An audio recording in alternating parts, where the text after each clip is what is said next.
Okay, so keeping up with the last few jersey mentions, we'll start our number 72 jersey mentions in the NFL, starting with a guy I remember more as a broadcaster than a player because he retired before I was born, obviously. I'm talking with the legendary Dan Dierdorf.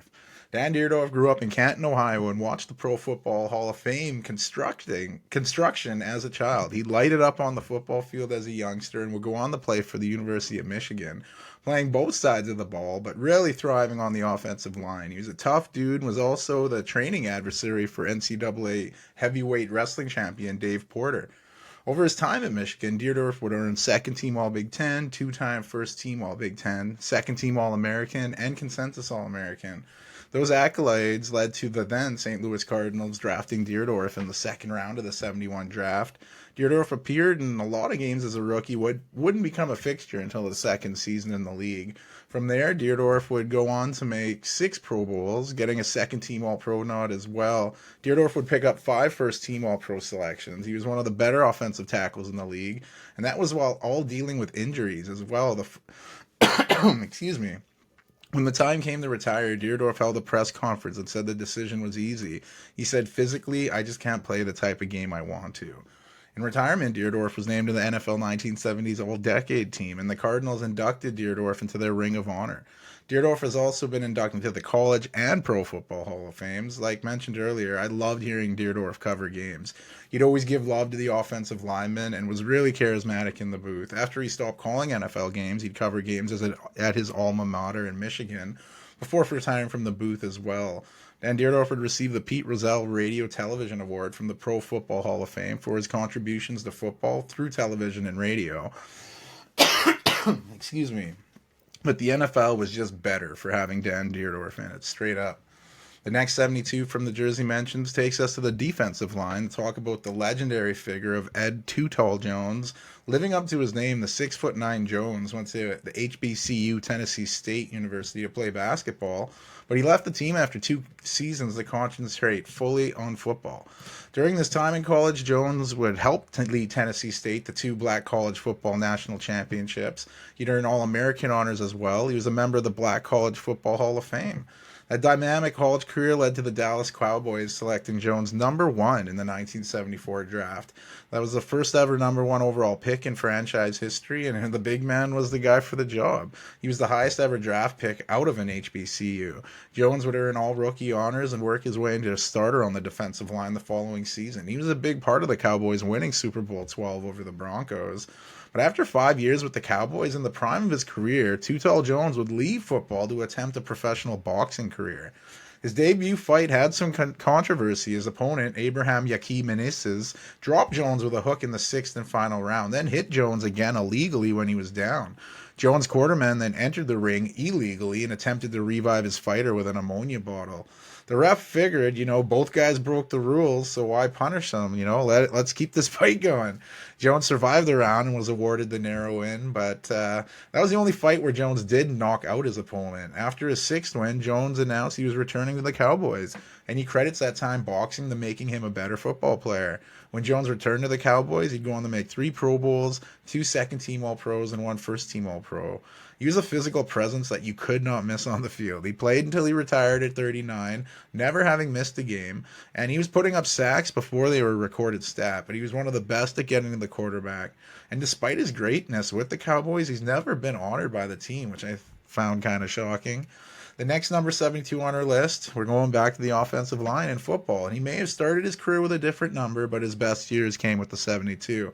I'm talking about former offensive tackle Lincoln Kennedy. He was a stud at the University of Washington, leading the Huskies to a national championship. He also picked up numerous college accolades: second team All Pac-10, 2 first team All Pac-10s, third team All-American, unanimous All-American, 2-time Morris Trophy recipient, which is the yearly award given out to the best lineman in college. And that dominant career in college led to the Falcons selecting Kennedy 9th overall in the 1993 draft. Kennedy struggled to stay on the field in Atlanta. He lost his starting job there, and after more disappointment with the Falcons, Kennedy would get traded to the Oakland Raiders. He'd move to right tackle, and he'd do a hell of a job anchoring their offensive line. With the Raiders, Kennedy would make 3 straight Pro Bowls, picking up a second team and first team All-Pro nod. He was a big reason the Raiders got the Super Bowl 37, but they lost big time, losing by 27 to the Buccaneers in that game. Kennedy would finish his career with the Raiders, and although he did have a brief stint with the Tampa Bay Storm in the Arena Football League, he was known mostly for his time in the Raiders. His NFL numbers won't jump at you, but what he did with the University of Washington was amazing, and that got him inducted into the College Football Hall of Fame. You may have heard him on Fox Radio as Kennedy still continues to talk about sports for a living. Who doesn't like that? Sticking with the offensive line, the next number 72 on our list played his entire career with the New England Patriots. I'm talking about former offensive tackle Matt Light. Light went to the University of Purdue initially as a tight end, but transitioned to offensive tackle, and the rest was history. Made second team All Big Ten, then first team All Big Ten the following season, and that improved play got him drafted in the second round by the New England Patriots in the 2001 NFL Draft. Light would play his entire career with the franchise that drafted him, and on an individual level, Matt Light would make 3 Pro Bowls, 1 first-team All-Pro, an important anchor on an offensive line for one of the greatest dynasties, at least of my life. Light played on 3 Super Bowl-winning Patriots teams. He was there for the franchise first Super Bowl win, Super Bowl 36 over the Rams. He was there for Super Bowl 38 win over the Panthers, and his final Super Bowl win came in Super Bowl 39 when the Patriots beat the Eagles to win back-to-back. All 3 of those wins were by a 3-point margin, too, so tight there. When you saw Patriots Super Bowl parades, you saw Matt Light. He's loved by the Patriots. He's been named to the Patriots All-2000s team, Patriots 50th anniversary team, the Patriots All-Dynasty team, inducted into the Patriots Hall of Fame. I don't think Matt Light's numbers will get him inducted into the Pro Football Hall of Fame, but he was very integral to those Patriots Super Bowls, and he'll always be loved in New England. And we'll stick with the NFL, staying with the offensive line. The next 72 is former offensive tackle Trey Thomas. He played at Florida State with the Seminoles, where he was a member of the national championship team. And he also earned first-team All-ACC and second-team All-American. This led to the Philadelphia Eagles drafting Thomas 11th overall in the 1998 draft. Over his career, he'd start with the Eagles. He'd start 165 of 166 games at the left tackle position, making it to 3 Pro Bowls, earning a second-team All-Pro nod. And after 11 seasons in Philly, Thomas joined the Jaguars, but didn't last the season. He tried to make a comeback with the Chargers, but picked up an injury in training camp and never suited up for the team, and he'd officially retire a few seasons later. The Eagles honored Thomas by naming him to their 75th anniversary team, and Trey Thomas was inducted to the Philadelphia Eagles Hall of Fame. Currently, Thomas is an offensive line coach for IMG Academy, a position he's held since 2021. IMG Academy is a boarding school that produces many professional athletes, so he's doing good things, a longtime Eagle that's loved by Philly Nation. Our next 72 is an active player. I'm talking about current Miami Dolphin offensive tackle Terron Armstead. Armstead played at the University of Arkansas at Pine Bluff, a school that plays in the Southwestern Athletic Conference. And he was a standout there, earning 3 consecutive first-team All-SWAC nods. This got him drafted by the New Orleans Saints in the 2013 NFL Draft. With the Saints, Armstead played great, making 3 straight Pro Bowls and picking up a second-team All-Pro nod. He did battle injuries, though, and after 9 seasons in New Orleans, Armstead would join the Miami Dolphins in free agency. He's made 2 Pro Bowls with the Dolphins, but has continued to battle injury woes. A lot of pressure on the Dolphins this season and Tua Tagovailoa, so Terron Armstead will be asked to step up, maybe become a bigger leader on the field. But the main thing is him staying healthy on the field. Final number 72 from our mention is, you guessed it, an offensive tackle. Denver Broncos offensive tackle Garrett Bowles. He didn't have your typical path in the NFL. He was kicked out of his dad's house growing up and was taken in by the Freeman family. They were members of the Church of Jesus Christ of Latter-day Saints, so Bowles followed suit. Instead of playing college football right out of high school, Bowles would embark on a Latter-day Saints church mission, and after his religious mission was completed, Bowles would attend Snow College, where he'd play for the Badgers, but after a few good seasons there, he transferred to the University of Utah. He's got a more national recognition and he would earn first-team All-Pac-12 nods. The Broncos would select Bowles 20th overall in the 2017 draft, and Bowles earned the starting job right out of the gate, becoming just the 6th rookie to open the season at left tackle for the Broncos in Week 1. This led to Garrett Bowles earning all-rookie honors, and after a few seasons, he signed an extension to stay with the Broncos and earned a second-team All-Pro. However, Bowles had missed most of the following season after suffering a season-ending broken leg. He had a bit of a bounce-back season last season, but the Broncos are going in a new direction at quarterback, And it'll be very crucial to Garrett Bowles staying on the field and being a leader going forward, much like I said about Armstead. We'll leave the gridiron for the hockey rink, starting with recent Stanley Cup winning goaltender from the Panthers, Sergei Bobrovsky. You're on the case, Bobrovsky. He didn't come to the NHL in typical fashion. He wasn't drafted in the NHL as teams found it difficult to bring Russian players over during that time.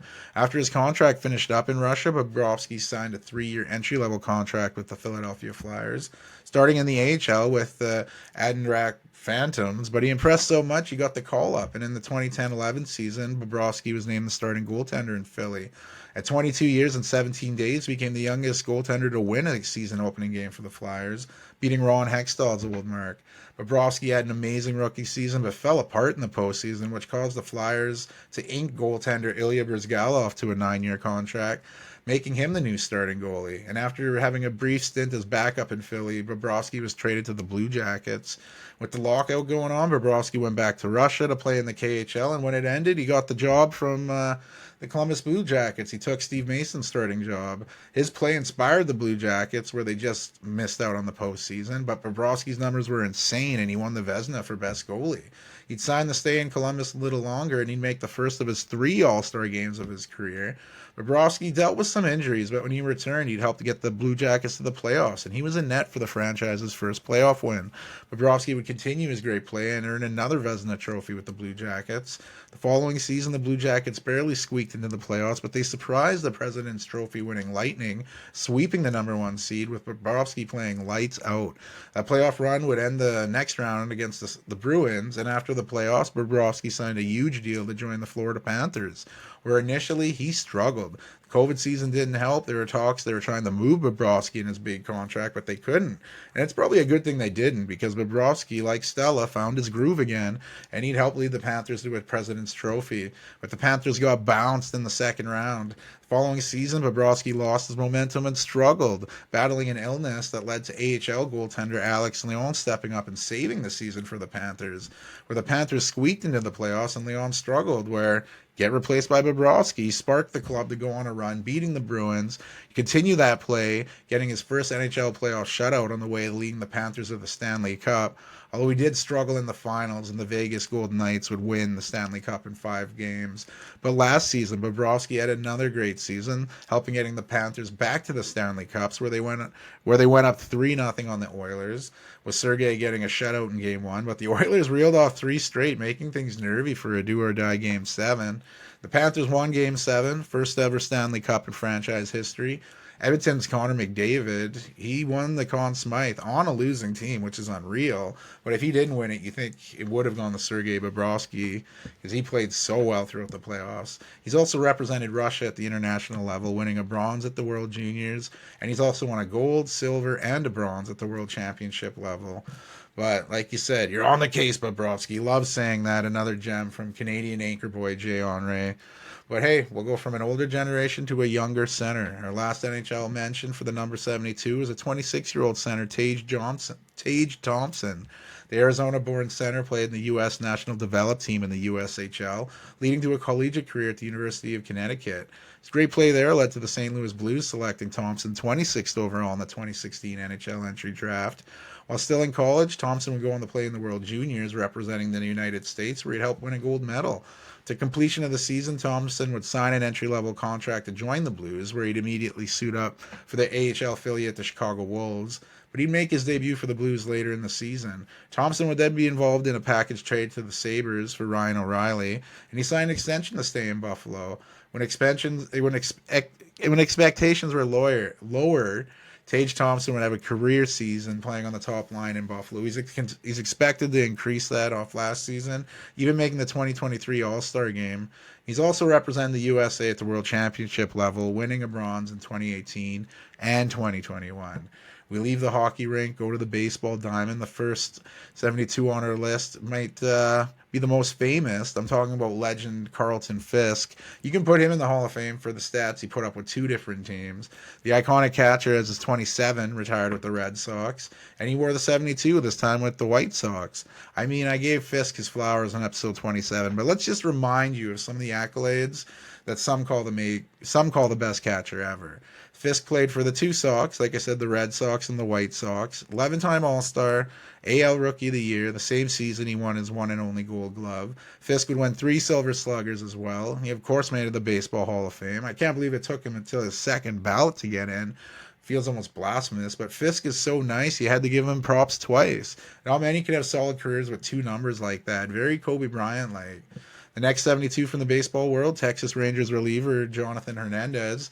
The Dominican Republic-born Hernandez signed with the Texas Rangers as an international free agent back in 2013. Hernandez has battled in the minor leagues, working his way up to the big show, where he finally got promotion in 2019. He pitched pretty decent before picking up an elbow injury, which led to Tommy John surgery, but he's worked his way back from the injury in the minor leagues, and he's still a reliever on the Rangers pitching staff today.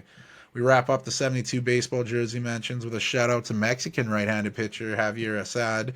He signed with the Cubs as an international free agent way back in 2015, not making his professional debut with the rookie-level Arizona Cubs till a little bit after. He continued his time in the minor leagues, of course not playing in the 2020 canceled season due to COVID-19, but Assad would spend more time in the minor leagues working on his game, and in 2022, 7 years after he was initially drafted, Assad would make his MLB debut. A spot start against the Cardinals, but he's worked his way into the pitching ranks, and he's a guy who was once viewed as an overlooked pitcher in the clubhouse to maybe a crucial piece in this pitching staff. We'll wrap up the 72 as we go to the NBA, where it has not been popular like a lot of our numbers recently. French hooper Ryan Rupert donned the number briefly with the Trailblazers, but the second-round pick by Portland has changed his number to 21 now. Be interesting to see what the 20-year-old will be doing going forward. That leaves just one other guy to wear the 72, and he wore it a few seasons at least. I'm talking about Jason Kapono. Sure, his seasons were in different numbers, but he did don the 72 for 2 seasons in Philadelphia. Kapono was a sharpshooter at UCLA in college, and after winning Pac-10 Freshman of the Year, he was first-team All-Pac-10 each of his 4 years in college. This got him drafted early in the second round by the Cavaliers in the 2003 NBA draft, the same class that Cleveland picked some guy named LeBron James at number 1. Kapono has played sparingly with the Cavs, and he was left unprotected in the expansion draft where the Charlotte Bobcats scooped him up.